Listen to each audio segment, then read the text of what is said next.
사내들인 앞에서 증언하는 바울. 사도행전 22장 30절에서 23장 11절 말씀입니다. 이튿날 천부장은 유대인들이 무슨 일로 그를 고발하는지 진상을 알고자 하여 그 결박을 풀고 명하여 제사장들과 온 공회를 모으고 바울을 데리고 내려가서 그들 앞에 세우니라. 바울이 공회를 주목하여 이르되, 여러분 형제들아, 오늘까지 나는 범사의 양심을 따라 하나님을 섬겼노라 하거늘 대제사장 아나니아가 바울 곁에 서 있는 사람들에게 그 입을 치라 명하니, 바울이 이르되, 회칠한 담이여, 하나님이 너를 치시리로다. 네가 나를 율법대로 심판한다고 앉아서 율법을 어기고 나를 치라 하느냐 하니, 곁에 선 사람들이 말하되, 하나님의 대제사장을 네가 욕하느냐? 바울이 이르되, 형제들아, 나는 그가 대제사장인 줄 알지 못하였노라. 기록하였으되 너의 백성의 관리를 비방하지 말라 하였느니라 하더라. 바울이 그중 일부는 사두개인이요 다른 일부는 바리새인인 줄 알고 공회에서 외쳐 이르되, 여러분 형제들아, 나는 바리새인이요 또 바리새인의 아들이라. 죽은 자의 소망 곧 부활로 말미암아 내가 신문을 받노라. 그 말을 한즉 바리새인과 사두개인 사이에 다툼이 생겨 무리가 나누어지니, 이는 사두개인은 부활도 없고 천사도 없고 영도 없다 하고 바리새인은 다 있다 함이라. 크게 떠들세 바리새인 편에서 몇 서기관이 일어나 다투어 이르되, 우리가 이 사람을 보니 악한 것이 없도다. 혹 영이나 혹 천사가 그에게 말하였으면 어찌 하겠느냐 하여 큰 분쟁이 생기니, 천부장은 바울이 그들에게 찢겨질까 하여 군인을 명하여 내려가 무리 가운데서 빼앗아 가지고 영내로 들어가라 하니라. 그날 밤에 주께서 바울 곁에 서서 이르시되, 담대하라. 네가 예루살렘에서 나의 일을 증언한 것 같이 로마에서도 증언하여야 하리라 하시니라. 할렐루야. 우리 하나님께 감사와 영광의 박수를 드리겠습니다. 우리 또 오늘 좋은 주일 아침 하나님의 은혜가 말씀 가운데 여러분에게 임하기를 원합니다. 함께 한번 기도하겠습니다. 사랑하는 아버지, 은혜를 감사합니다. 부족한 우리들 하나님께서 사랑하셔서 이 자리로 부르셨음을 믿습니다. 말씀을 통하여 주님 은혜를 주옵소서. 예수님의 이름으로 기도합니다. 아멘. 지난주에 우리는 바울이 자신의 로마 시민권 신분을 이용해서 로마군의 그 고문으로부터 벗어난 말씀을 함께 살펴보았습니다. 로마 시민이라는 신분 때문에 이 바울이 당장의 어려움에서 벗어났을 뿐 아니라 제대로 된 재판을 받고 이제 장차는 로마로 가는 길이 열리게 됩니다. 이것은 바울도 예상하지 못했던 새로운 상황 전개였습니다. 하나님께서 이렇게 우리 인생에서 전혀 생각지 않았던 뜻밖의 카드를 통해서 우리를 전혀 새로운 방향으로 구해주시고 인도하시는 때가 있습니다. 바울은 설마 자기가 예수님 믿기도 전에 갖고 있었던 로마 시민권, 아니 자기가 태어나기도 전에 아버지 때부터 갖고 있었던 로마 시민권 때문에 오늘날 이 어려운 상황에서 구원받을 줄은 전혀 생각하지도 못했습니다. 여러분, 하나님께서는 우리보다 우리를 더 잘 아십니다. 얼마나 섬세하고 실수가 없는 분인 줄 모르겠습니다. 그래서 여러분 삶 속에서 뭐 별거 아니라고 생각했던 것들, 여러분이 당연시 여겼던 것들이 역사의 주관자이신 하나님의 손에 의해서 사용되면 어느 순간에 결정적으로 뭔가 숨통을 틔워주는 역할을 하게 될 것입니다. 그러므로 여러분의 삶 속에서 어떤 것도 불평하지 말고 어떤 것도 당황하지 말고 그냥 감사하게 여기고 잘 간직해 두십시오. 언제 하나님이 어떻게 쓰실지 모릅니다. 어떤 외교관 그 자제분이 있었는데, 이분 어렸을 때 아버지가 발령 나는 대로 워낙 많이 이사를 전학을 다녔어요. 그것도 딴 나라로. 한참 예민한 사춘기 때 얼마나 힘들었겠습니까?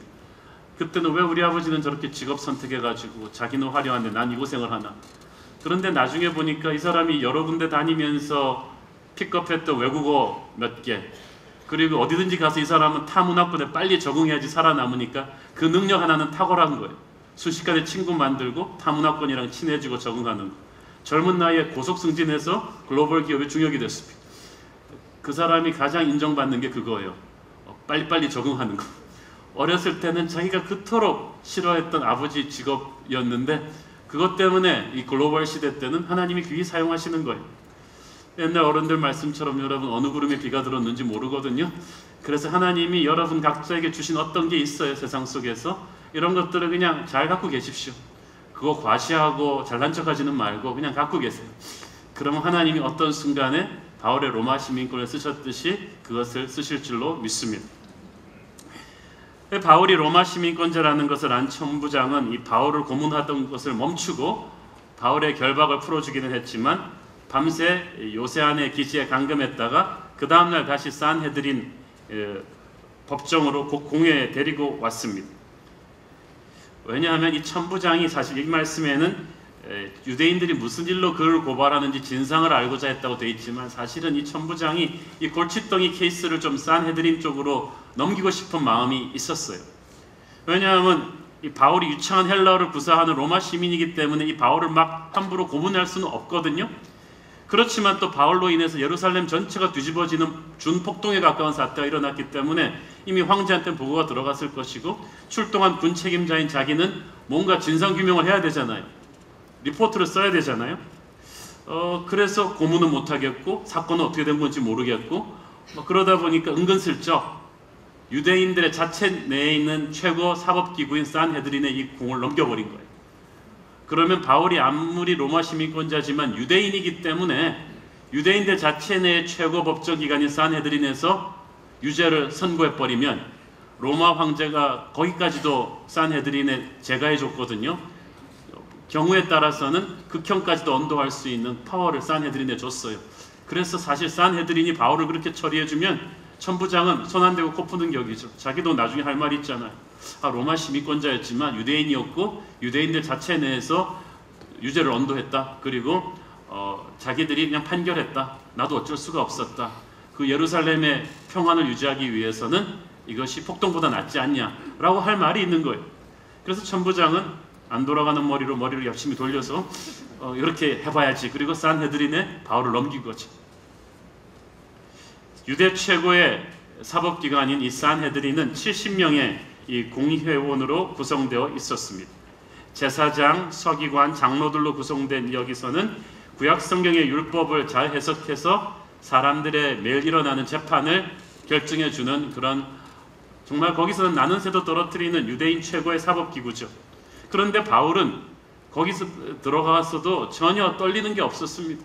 성령 충만한 사람이었기 때문에 담대했어요. 1절, 23장 1절을 함께 읽겠습니다. 시작.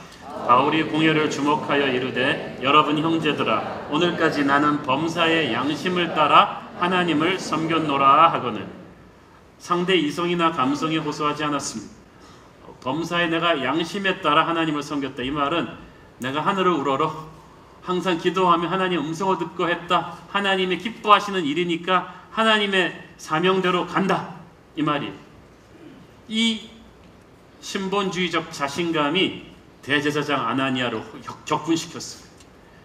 분명히 하나님의 뜻이 무엇인지를 구별하고 판결해주는 책임은 예루살렘의 정통 대제사장인 아나니아 자신에게 있거늘 이런 이상한 사람이 와가지고 자기가 하나님의 뜻대로 하고 있다. 그러면 그 바울을 재판하고 있는 자기는 뭐 하나님의 뜻을 거스리고 있다는 말입니까? 그러니까 아나니아가 너무 화가 났어요. 그래서 바울의 입을 치라고 했어요. 이걸 보면 아나니아도 좀 성질이 더럽죠.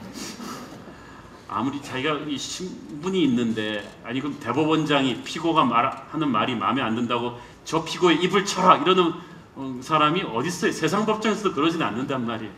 근데 이 로마 역사책에 보면 이 아나니아가 굉장히 성격이 난폭하고 거만한 성향의 사람이었다고 되어 있습니다. 로마 정부의 아부에서 그 자리를 유지하는 사람이었습니다. 그래서 그런 불법적인 명령을 내린 거죠. 그런데 또 바울은 또 보통 성격의 사람입니까? 3절을 보세요. 시작. 바울이 이르되 회칠한 담이여 하나님이 너를 치시리로다. 내가 나를 율법대로 심판한다고 앉아서 율법을 어기고 나를 치라 하느냐? 네가 나를 치래? 하나님이 너를 칠 거야. 회칠한 담이란 말은 거의 무너져가는 담인데 그냥 페인트 칠만 근사하게 해서 사람들 눈을 속이는 그런 걸 가리킵니다. 영적인 위선자를 질타하는 말입니다. 종교 지도자들이 그렇다는 것입니다. 정말 무서운 말이죠. 근데 바울이 하나님이 너를 치시리로다 말이 나중에 진짜로 이루어져요. AD 66년에 유대인들이 로마에 대항하는 반란을 일으켰을 때 제일 먼저 죽인 게 아나니아입니다. 이 아나니아가 이 포악하고 이 세상적인 이 나쁜 리더십으로 인해서 나중에 하나님의 심판을 받죠. 어쨌든 이 아나니아가 바울의 입을 치라고 명했다. 그것은 아나니아가 바울이 자신의 권위를 건드렸다고 생각했기 때문입니다. 예수님 살아계실 때도, 예수님 가르치실 때도 예수님의 입을 치게 하고 예수님의 입을 막고 돌을 던지고 그랬던 사람들이 종교 지도자들이었습니다. 그들이 항상 던졌던 질문은 네가 무슨 권위로 이런 일을 하느냐? 예수 당신이 무슨 권위로 이런 일을 하느냐? 그런 똑같은 맥락에서 아나니아도 바울의 입을 치는 거죠. 성전에서 하나님을 대변해서 말할 수 있는 사람은 정통성이 있는 나뿐이다. 왜 네가 말을 하느냐는 거예요. 이 종교 지도자들이 대제사장들과 서기관과 장로들이었습니다. 대제사장은 태어날 때부터 레위 지파에서 태어난 사람들입니다. 그들의 권위의 근거는 혈통입니다. 서기관들은 어려서부터 성경만 보고 자란 사람들입니다. 그들의 권위의 근거는 신학 지식입니다. 장로들은 나이가 많은 사람들이에요. 그들의 권위의 근거는 나이 경륜입니다. 이들을 그러니까 혈통과 지식과 나이에 근거해서 이들이 유대인들의 종교 지도자입니다. 종교 지도자라는 말은 사람들을 영적으로 이끌고 하나님의 뜻이 무엇이다 아니다 하나님의 음성을 대변해주는 영적인 지도자가 이분들입니다. 자신들이 유일하게 정통성을 가지고 있다고 생각했습니다. 그들은 그래서 예수님이나 바울 같은 사람이 등장하니까 어쩔 줄을 모르는 거예요. 이거는 마치 새로 들어온 전학생이 판을 뒤집는 것과 똑같은 것입니다. 여기 우리 구역인데 이 예루살렘에서는 우리가 하나님의 뜻을 전달해온 정통성 있는 지도자들인데, 근데 문제는 예수님과 바울이 영성이 너무 탁월했다는 거. 이게 별로 영성이 게임이 안 되면 모르겠는데 예수님이 말씀하시니까 자기들 설교할 땐 졸던 사람들이 거긴 다 가는 거죠. 거기 가서 은혜 받고 변하고 예수님이 기적을 일으키고, 자기들은 귀신 쫓지 못하는데 예수님은 귀신 쫓으시고, 자기들은 병 못 고치는데 예수님은 병 고치시고, 자기들은 설교하면 사람들이 조는데 예수님이 설교하시면 사람들이 변하고, 바울도 마찬가지였어요. 그러니까 기존의 종교 지도자들이 자기 자리를 위협받는다고 느낀 것입니다. 정통성은 자기에게 있는데 거의 제도권 밖에서 일어난 바울 같은 사람이 말씀이 너무 파워풀하거든요. 영향력이 너무 파워풀하거든요. 게다가 자기 앞에 끌려 나와서도 두려워하지 않거든요. 분노가 폭발한 것입니다. 그런데 사실 아나니아 같은 종교 지도자들이 간과하고 있던 사실이 하나 있었는데, 그것은 영적 리더십의 정통성은 하나님이 주시는 것이지 사람이 주는 것이 아니라는 사실입니다. 그리고 하나님의 기름 부으심은 항상 현재 진행형이에요. 우리는 예수 믿는 9대째 집안인데 이런 거 소용없다는 거죠. 지금이 중요해요. 하나님은 아브라함의 하나님, 이삭의 하나님, 야곱의 하나님이라 그랬지 아브라함의 이대손의 하나님이라 그러지 않았어요. 여러분, 아버지 이름 팔아서 먹고 살지 마세요. 아버지가 목사, 장로 아무 소용없어요. 하나님이 여러분의 하나님이어야 돼요. 이들은 항상 모세를 거들먹거렸지만 모세는 하나님과 교제하는 사람이었는데 그들은 하나님의 음성을 들은 지 오래됐단 말이에요. 정통성이라는 건 현재 진행형이에요. 여러분, 지금 여러분의 하나님이 살아계십니까? 지금 여러분의 영성이 어떻습니까? 그래서 하나님의 역사의 보문은 있잖아요. 하나님께서 이 정통 라인으로 내려오는 예루살렘의 제사장 가문을 싹 무시하고 제도권 밖의 제3의 인물들을 들어쓰시는 경우가 많았습니다. 스가랴, 아모스는 특히 목동 출신이거든요. 정통 제사장 가문이 아니에요. 분명히 제사장 엘리가 있는데 하나님의 음성은 이게 하나님의 음성인지 아닌지도 모르는 어린 소년 사무엘에게 임했다는 거예요. 누가복음 3장 2절에 보면은 안나스와 가야바가 대제사장으로 있는데 하나님의 음성은 빈들에 있는 세례 요한에게 임합니다. 완전히 제도권에 있는 종교 지도자들이 없는 것처럼 하나님이 무시해버리는 거죠. 왜 그렇습니까? 이 안나스와 가야바는 종교 지도자라는 그 자리를 이용해서 정치 이권에 개입하고 세상 지도자들과 야합해서 교회를 타락시켰거든요. 그래서 그들은 종교 지도자라는 목사, 장로라는 직분을 갖고 있었는데 이미 그 마음이 하나님을 떠나버렸어요. 그러면 기름 부으심이 떠나는 거예요. 가장 비참한 종교 지도자, 영적인 리더십이 종교는 남고 영이 떠난 거예요. 직분에 있는데 하나님의 기름 부으심이 없어져 버렸어요. 권위는 있는데 실력이 없어져 버린 거예요. 국가대표 유니폼은 입었는데 축구를 못하는 거예요. 한마디로 하나님의 영이 떠나버렸어요. 그런데 하나님의 권위가 그렇게 떠나버리면 자기가 느껴요. 그리고 마음이 강팍해져요. 그래서 인간적인 힘을, 하나님이 주지 않은 힘을 막 휘두르려고 합니다. 괜히 목소리가 거룩하게 힘을 얻기 시작하고.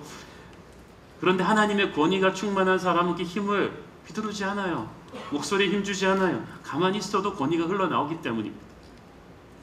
저는 항상 하나님께서 종교적인 매너리즘에 빠지기 쉬운 제도권으로 하나님의 영을 제한하려는 하나님의 교회에게 하나님께서 계속 이 프레시한 제3의 이 하나님의 종들을 일으켜서 우리를 충격을 주고 도전하신다고 생각합니다. 지난 몇십 년 동안에 일어난 아주 하나님의 놀라운 일들은 제도권 밖에 그 좋은 스피커들을 많이 세우셨다는 것입니다.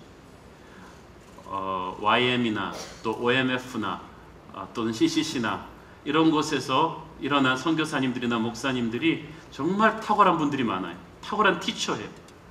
로렌 커닝ham이라든지 데니스 레인이라든지 이런 그 기존의 교회가 아닌 이런 선교단체에서 말씀을 오래 묵상한 야인 같은 스피커들이 그 들려준 하나님의 음성이 기존 교회를 많이 새롭게 했습니다. 또 기존 교회 내에서도 신학교육을 받지 않은 평신도 스피커들이 성경을 가르친다고, 또 여성 스피커들이 성경을 가르치는데 이게 영향력이 탁월해요. 그들이 보면은 언어가 쉽고 간결하고 아주 태도가 겸손하다는 거예요. 그러니까 청중들한테 호소력이 있어요. 이런 제3의 이런 하나님이 쓰시는 제도권 밖의 스피커들을 어떤 기성교회 목회자들은 굉장히 부정적인 시각으로 바라봅니다. 정통성을 문제 삼죠. 제대로 된 신학교육을 못 받았다. 안수받은 목회자가 아니다. 물론 저는 신학교육이 중요하다고 생각합니다만은 오히려 하나님께서 또 이런 분들을 통해서 새롭고 신선한 충격을 매너리즘에 빠진 경직된 교회에게 불어넣고 있다고 저는 믿습니다. 가끔가다 저도 그런 분들 세미나를 들으면서 깜짝깜짝 놀라는 때가 있습니다. 신학교육을 받은 제가 보지 못하던 걸 보더라고요. 순수하더라고요. 그래 순수하고 겸손하니까 보는 거예요. 그러면서 20년 전에 제가 처음 전도사가 돼서 설교하던 그 시절이 생각이 났어요. 그 순수하고 불같은 열정으로 설교 한 편을 위해서 주님의 음성을 듣고 기도하고 준비하던 그 순수한 열정이 바로 이런 분들 통해서 내가 다시 기억이 나는 거죠. 그래서 저는 많은 기존 교회 목회자들한테 도전합니다. 이런 제도권 밖의 스피커들을 하나님의 축복으로 알아서 두려워하지 말고 포용하고 배웠으면 좋겠다. 그렇지만 이런 제도권 밖의 스피커들이나 평신도 티처들이 지켜줘야 될 것이 있습니다. 교회의 권위를 존중해야 된다는 것입니다. 목회자의 동의 없이, 교회 리더십의 축복이 없이 개별적으로 함부로 교회 안에서 이런저런 개인적인 성경 공부 클래스 모임을 만드는 것을 바람직하지 않다고 생각합니다. 저희 교회에서 그건 못하게 합니다. 교회에서 잘 양육받고 교회 목회 철학과 함께하며 목회자의 권위를 존중해줘야 그들의 그 좋은 티칭 기프트가 더 부를 받을 수 있을 것입니다. 그래서 목회자들은 이런 분들을 마음을 열어서 포용하고 또 동시에 이분들은 교회의 권위를 존중하면서 오버하지 않을 때 우리는 하나님께서 항상 우리가 만드는 시스템 밖에서 새롭게 역사하시는 프레시한 하나님의 음성을 저는 들을 수 있다고 믿습니다. 잘못하면 우리도 바울의 입을 치라, 예수의 입을 치라고 하는 그런 경직된 종교 지도자, 잘못된 권위주의를 휘두르는 사람이 되기 쉽기 때문입니다. 영적인 권위의 문제는 굉장히 심각한 이슈라고 할 수가 있습니다. 바울이 아나니아를 꾸짖는 내용이 어떠하든지 당시 산헤드린의 수장이었던 대제사장을 모욕했기 때문에 산헤드린 공의원들은 순식간에 바울을 질책했습니다. 네가 어찌 감히 4절에 하나님의 대제사장을 욕하느냐. 대제사장이 처음 바울의 입을 치라고 했던 거기에 대해서 아무 말이 없고 바울이 제사장에게 뭐라 그런 것만 문제 삼는 거예요. 왜냐하면 대제사장이 힘이 있기 때문에. 세상이 좀 치사합니다. 항상 힘 있는 자의 편이에요. 정의란 무엇인가? 힘 있는 자가 결정하는 것이 정의다. 그렇죠. 세상이 비겁합니다. 바울의 편이 없습니다. 바울이 힘이 없습니다. 그랬더니 바울이 뭐라고 합니까? 한 발짝 물러서죠. 5절에 나는 그가 대제사장인 줄 알지 못하였노라. 어떤 분이 얘기합니다. 아, 바울이 비겁하지 않나? 설마 몰랐을 리가 있나? 이렇게 몰리니까 이렇게 둘러대는 거 아니냐? 그런데 진짜 몰랐을 거예요.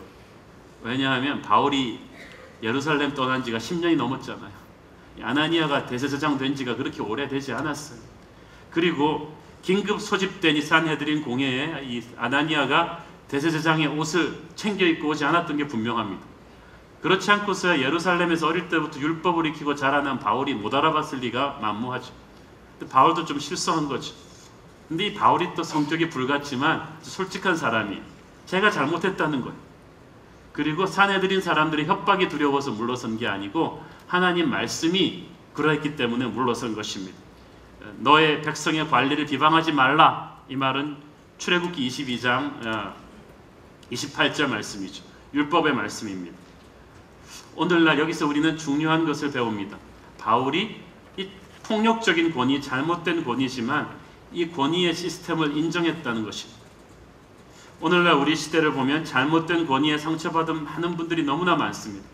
그래서 이 권위 자체에 대해서 저항하는 경향이 많아요. 우리가 살고 있는 시대는 한마디로 권위가 없는 시대죠. 어른이 없습니다. 아무도 존경하거나 어려워하지 않는 것 같습니다. 권력의 꽃이라고 하는 대통령도 요새는 이제 술자리 취담에 거의 밥입니다. 하늘 같은 교수님의 권위를 존중합니까? 선생님의 권위를 존중합니까? 직장 사장님의 권위를 존경합니까? 자식이 부모의 권위를 존경합니까? 요즘은 길에 지나가다 중학생 애들도 싸우는 거 보면 야단 못 친다 그러잖아요. 맞을까봐. 당신이 뭔데 나한테 이래라 저래라 하냐 이렇게 되들고 할 말이 없는 거죠. 노사 분규 이렇게 협상할 때도 항상 노조 쪽의 픽발선 언어에 사쪽에서 벌벌 떱니다. 권위가 없기 때문입니다. 무엇을 말하느냐보다 중요한 것은 누가 말하냐인데 권위를 무시당하면은 아무것도 안 되는 거예요. 이 시대가 이렇게 돼버린 데는 잘못된 권위들의 책임이 큽니다. 그렇지만 아무도 존경하지 않는 세상, 어른이 없는 세상, 어떤 권위도 인정하지 않는 세상을 산다는 것이 얼마나 불안하고 힘든 것인지 아세요? 그것은 마치 도로 레인이 그어져 있지 않은 도로로 몇 차선으로 차들이 질주하는 것과 같습니다. 가장 흉악한 독재 정권보다 더 무서운 게 무정부 체제입니다. 예수님은 잘못된 권위의 희생양이셨죠. 불법 재판을 당하시고 사형당하셨습니다. 예수님은 그 불법 재판의 내용에 동의하지 않으셨습니다. 그러나 그 재판 자체를 거부하거나 재판장의 권위에 도전하지는 않았습니다. 이 시스템이 나쁘구나, 이 시스템을 뒤집어 엎어라 그러지 않았던 거예요. 사도 바울도 그렇게 한 것입니다. 비록 잘못된 권위를 할지라도 하나님이 허락하신 권위를 허물어뜨리거나 뒤집어 엎으면 안 됩니다. 그래서 예수님을 이용해서 혁명의 도구로 쓰면 안 된다는 거예요. 여러분, 교수가 싫어도 선생님이 싫어도 크리스천 학생은 그 권위를 인정해 줘야 합니다. 하나님이 허락하신 권위이기 때문에 그렇습니다. 기름 부으신 권위는 아니라 할지라도 허락하신 권위입니다. 정부가 싫다고 할지라도 대통령이 마음에 들지 않는다고 할지라도 그 권위를 인정하고 체제를 인정해야죠. 그래서 크리스천 국회의원은 자기가 싫어하는 대통령도 국정연설하려고 들어오면 일어서줘야죠. 그것은 그 사람의 자격 조건이 말하는 게 아니라 하나님이 허락하신 권위에 대한 존경입니다. 우리가 세상 살면서 잘못된 권위체제, 정말 말도 안 되게 힘들게 하는 권위자라 할지라도 참고 견뎌야 할 때가 있습니다. 그러나 그것을 견디는 것이 예수님이 걸어가신 길입니다. 베드로전서 2장 18절 21절 보겠습니다. 시작. 사환들아, 범사에 두려워함으로 주인들에게 순종하되 선하고 관용하는 자들에게만 아니라 또한 까다로운 자들에게도 그리하라. 부당하게 고난을 받아도 하나님을 생각함으로 슬픔을 참으면 이는 아름다우니 죄가 있어 매를 맞고 참으면 무슨 칭찬이 있으리요. 그러나 선을 행함으로 고난을 받고 참으면 이는 하나님 앞에 아름다우니라. 이를 위하여 너희가 부르심을 받았으니 그리스도도 너희를 위하여 고난을 받으사 너희에게 본을 끼쳐 그 자취를 따라오게 하려 하셨느니라. 이 세상 살면서 잘못된 권위에 억울하게 안 당해본 사람이 누가 있겠습니까? 그러나 억울한 것을 예수님을 묵상하면서 견딜 때 우리는 진짜 제자가 되는 것입니다. 자, 그러면 그렇게 살면 우리는 항상 이 세상의 잘못된 권위주의한테 무조건 당하기만 하고 살아야 되는가? 처참하게 우리는 끝나는 것인가? 그렇지가 않아요. 하나님은 바울로 하여금 이 난감한 상황을 권위에 도전하지 않고도 정말 절묘하게 빠져나오게 하셨습니다. 이 바울이 딱 보니까 이 대제사장이 생각보다 포악하거든요. 그리고 본의 아니게 자기가 이 사람 심기를 건드렸거든요. 그랬더니 그 권위에 도전했다고 다른 공의원들도 화가 났거든요. 이 상태로 계속 가면 이 재판이 자기한테 불리하게 나올 것이라는 게 거의 99%였다는 거예요. 바울이 고민이 시작됐어요. 이 상황에서 어떻게 빠져나올 것인가? 죽는 것은 두렵지 않으나 여기서 죽는 것은 하나님의 뜻이 아니다. 하나님은 로마까지 갈 것이라고 하셨는데 로마까지 선교를 하고 죽어야지 지금 죽는 것은 아니다. 그런데 내가 이 상황을 어떻게 빠져나가지? 이때까지 어떤 상황에서도 타협하지 않고 복음을 전하며 살아왔는데 내가 위기를 모면하기 위해서 예수를 모른다고 부인할 수도 없고 거짓말을 할 수도 없다. 어떻게 하면 하나님의 사도로서 부끄럽지 않게 이 상황을 벗어날 수 있을까? 여러분, 세상 살면서 정말 그런 것이 있습니다. 그냥 영적인 법칙으로 복음으로 해결이 안 되고 완전히 세상적인 사람들한테 딱 걸리는 때가 있습니다. 그들은 내게 감정적으로 격분돼 있습니다. 오해를 하고 있습니다. 그렇지만 내가 거짓말하고 세상적으로 뇌물 쓰고 이렇게 아부할 수는 없는데 이 상황 속에서 뭐 기도해 드릴게요 이렇게 하면서 영적으로 빠져나올 수도 없습니다. 이럴 때에 하나님께서 기가 막힌 브레이크드루를 주십니다. 아마 바울이 이 순간에 기도했을 거예요. 기도하는 중에 바울의 눈에 딱 보인 게 있어요. 딱 보니까 이 양파가 딱 보인 거예요. 어니언이 아니고 사두개인과 바리새파가 이렇게 딱 대립돼서 이 안에 있다는 것을 그때 딱 깨달은 거죠.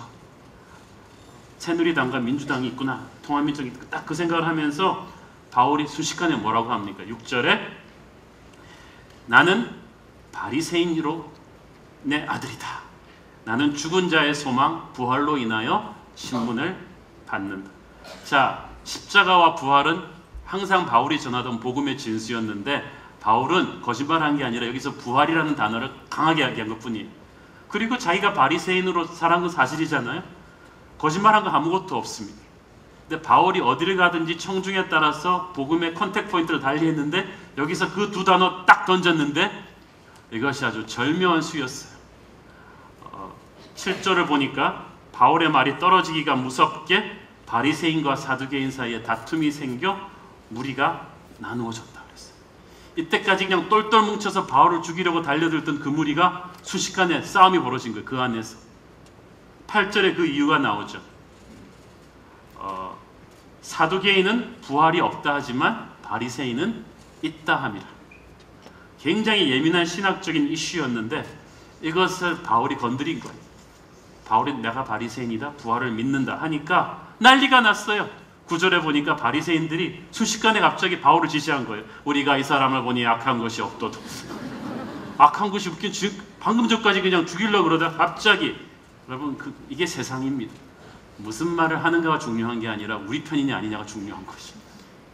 그러니까 멀쩡한 사람이 정치를 개혁하겠다고 들어간 사람이, 국회에 들어간 사람이 조금만 있으면 그냥 자기 정당의 입장을 앵무새처럼 따라하고 있는 거지. 배운 거예요. 살아남는 게 문제지 옳고 그른 게 문제가 아니다. 살아남기 위해서는 줄을 서야 돼. 우리 편이냐 아니냐가 중요하다. 바리새인들은 바울이 자기들과 같은 바리새파라는 걸 알자마자 순식간에 바울을 두둔하고 나섰습니다. 사두개인들로 보면 너무나 배신감을 느끼는 거죠. 얘들 뭐냐 도대체. 그러면서 그냥 서로 싸움이 붙은 거예요.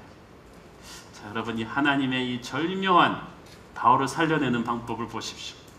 우리가 잘못된 권위주의적 구조 안에 있을지라도 그 체제에 도전해서 혁명을 일으키면 문제가 더 엉겨버려요. 마음 같아서는 분하고 억울한 그냥 싹 뒤집어 엎고 싶죠. 그러나 인간적인 힘으로 휘두르는 폭력은 하나님의 해결 방법이 아닙니다. 왜냐하면 폭력은 반드시 더 큰 폭력을 부르기 때문입니다. 여러분, 히틀러와 스탈린이 서로 굉장히 싫어했던 거 아세요? 그럼 서로 뭐라고 비난했는 줄 아세요? 폭력적이다. 지금 누가 누구를 하는지 모르겠어요. 극좌와 극우, 막시스트와 파시스트는 서로를 좋아하지 않습니다. 서로 비슷하니까.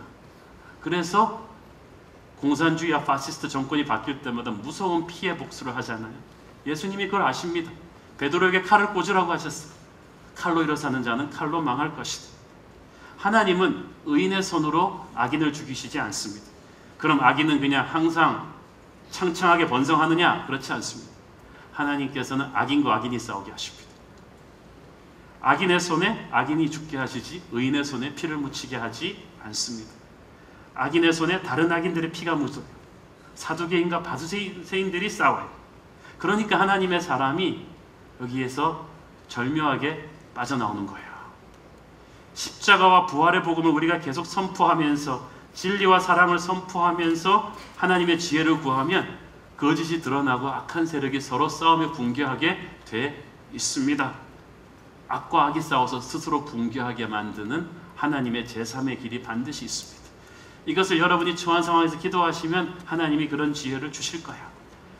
이 바울이 자기가 예수 믿고 나서 그렇게 버리고 싶어 했던 바리새인이라는 과거가 이번에는 또 바울을 살려내는 카드가 됩니다. 로마 시민권이라는 그 카드가 뜻하지 않게 지난주일에 자기를 살려냈듯이 이번에는 바리새인이라는 카드. 여러분을 살릴 카드가 아직도 몇 장 더 남았는지 모릅니다. 하나님이 준비하신 거예요. 천부장이 산헤드린 공회에 이 골칫덩어리 바울을 넘기고 이제 손 털려 그러다가 얘 이번엔 여기서 바울을 유죄 선고해줘서 유대인들이 바울을 죽였다고 해줘야 자기가 할 말이 있는데 자기들끼리 싸워서 또 생 난리가 일어나니까 또 자기는 소요가 일어나면 안 되잖아요. 또 가서 그냥 바울을 죽어라고 구해가지고 오면서 이 골칫덩어리 어떻게 하란 말이냐. 그래가지고 또 간신히 바울을 구해가지고 영내 또 감금했습니다. 다시 한번 큰 위기를 모면하고 살아난 바울은 그날 밤 잠을 이루지 못했습니다. 바울은 이미 예루살렘에 오기 전에 이 핍박을 각오하고 왔죠. 성령님께서 여러 루트를 통해서 경고해 주셔서 기도하고 준비하고 각오하고 왔다고 생각했는데 아무리 각오했다고 해도 당해보니까 역시 힘들어요.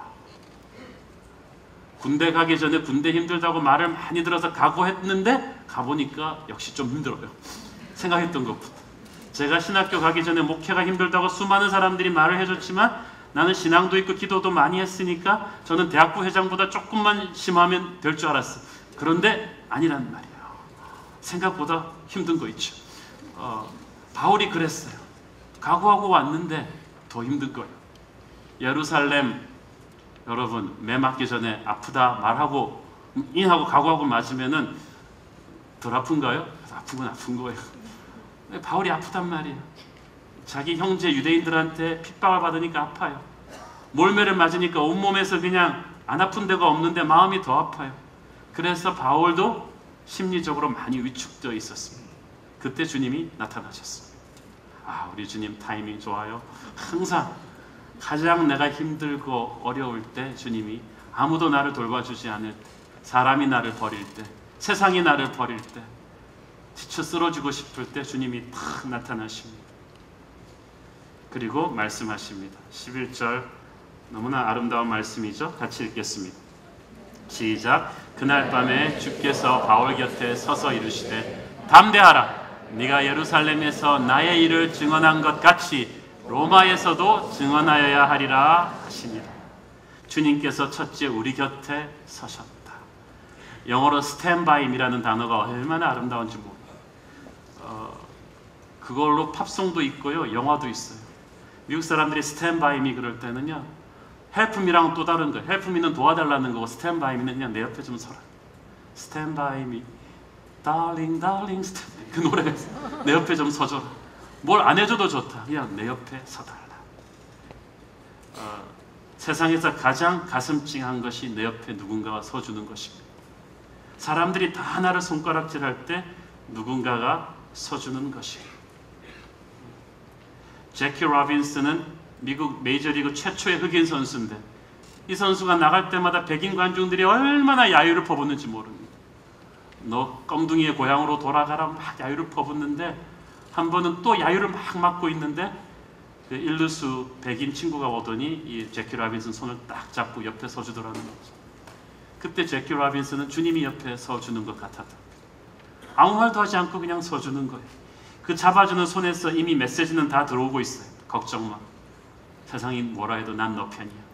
어떤 일이 일어나도 내가 너와 함께 할 거야. 여러분이 약할 때 강한 사람이 옆에 와주면 참 좋습니다. 주님은 약한 내 옆에 오셔서 서주십니다. 주님은 사람들이 나를 배신하고 내게 등을 돌리고 내게 돌을 던질 때 내 옆에 서주십니다. 그리고 말씀하십니다. 걱정 마라. I am on your side. 나는 네 편이야. 나는 너의 하나님이야. 두려워하지 마. 그래서 하나님의 이름은 임마누엘입니다. God with us. 나와 함께 계신 하나님입니다. 저 먼 천국 보좌에서 지시를 내리는 분이 아니라 바로 여러분 옆에 서 계시는 분인 줄로 믿습니다. 그분이 서셔서 말씀하십니다. 담대하라. 용기를 내라. 성경에 367번 나오는 말씀. 그냥 거의 매일매일 나오는 거예요. 용기를 내라. 우리가 얼마나 자주 축 늘어지면 하나님이 계속 말씀하십니다. 담대하라. 주님께서 세상에 계셨을 때 12의 혈루병 앓던 여인에게 말씀하셨습니다. 담대하라. 폭풍우 가운데 패닉하는 제자들에게 말씀하셨습니다. 담대하라. 십자가 죽음을 앞두고 걱정에 빠져있는 제자들에게도 말씀하셨어요. 담대하라. 이제 바울에게도 똑같은 격려를 주시고 있습니다. 주님께서 오늘 우리에게도 똑같은 격려를 주시고 있습니다. 힘들고 지쳐서 하나님의 일을 하다가 주저앉으려 하는 저와 여러분에게 담대하라고 하십니다.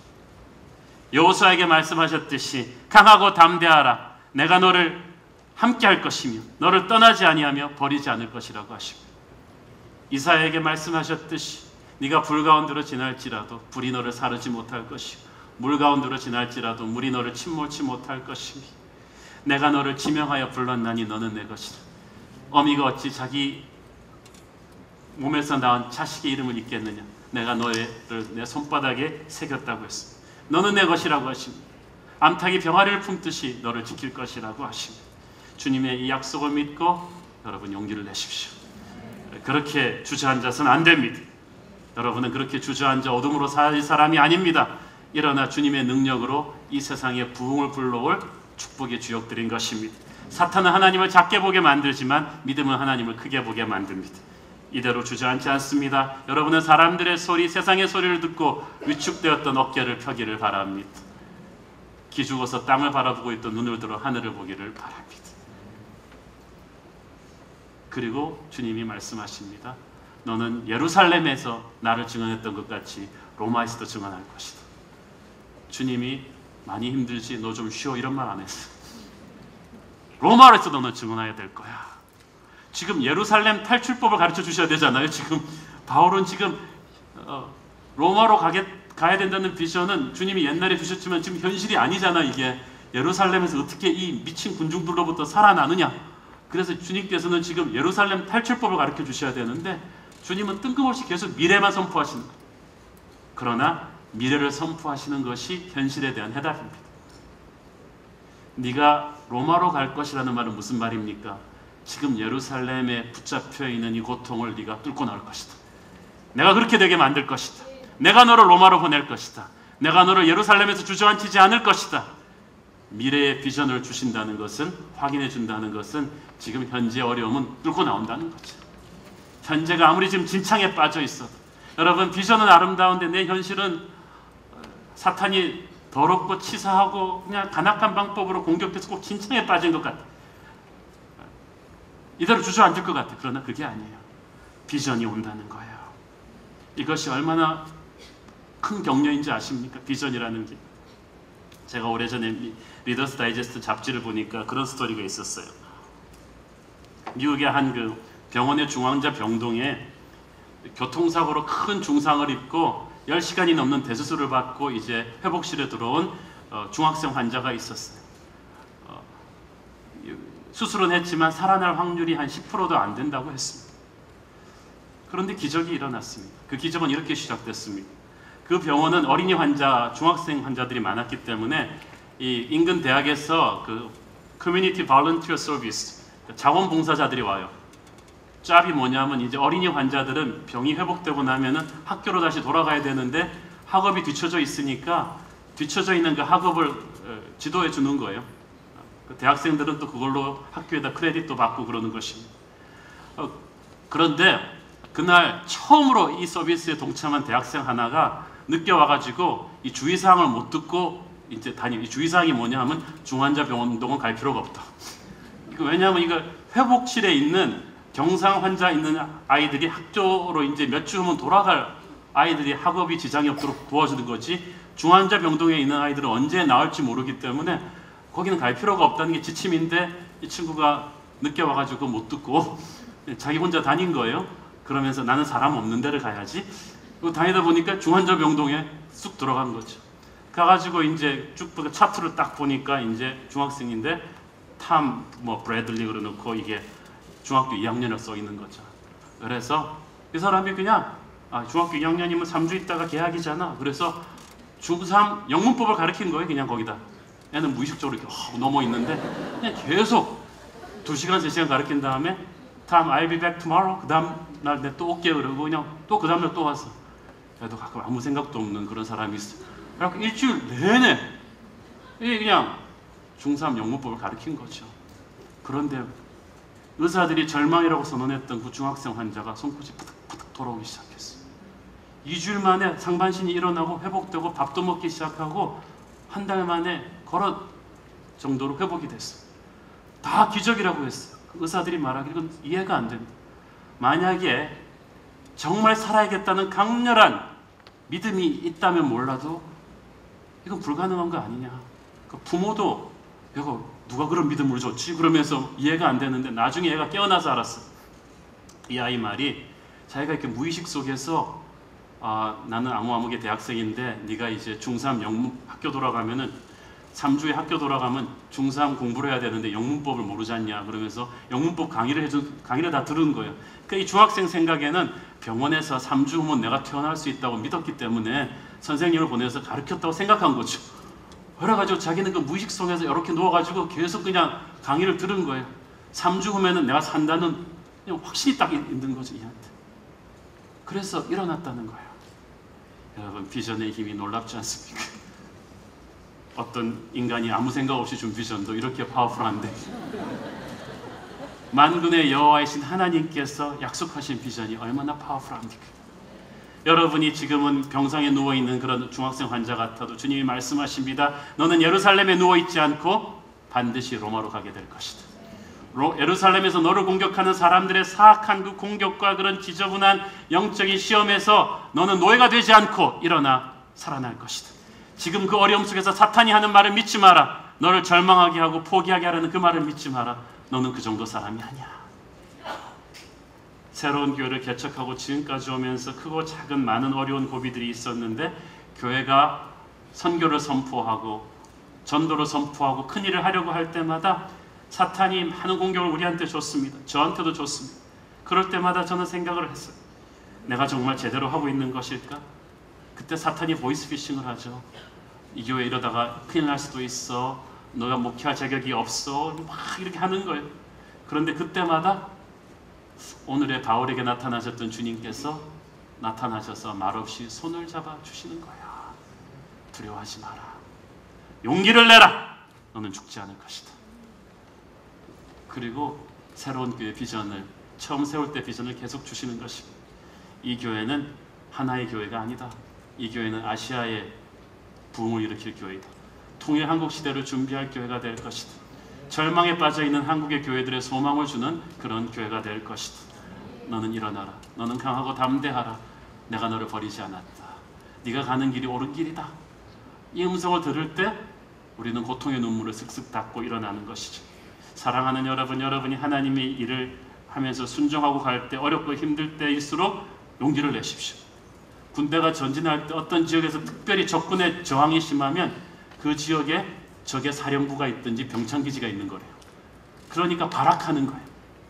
여러분이 하나님의 길을 갈 때 어떤 시점에서 특별히 사탄의 공격이 막 진창처럼 지저분하게 올 때 이게 물러설 게 아니라요, 거기에 어떤 영적인 대박이 기다리고 있는 거예요.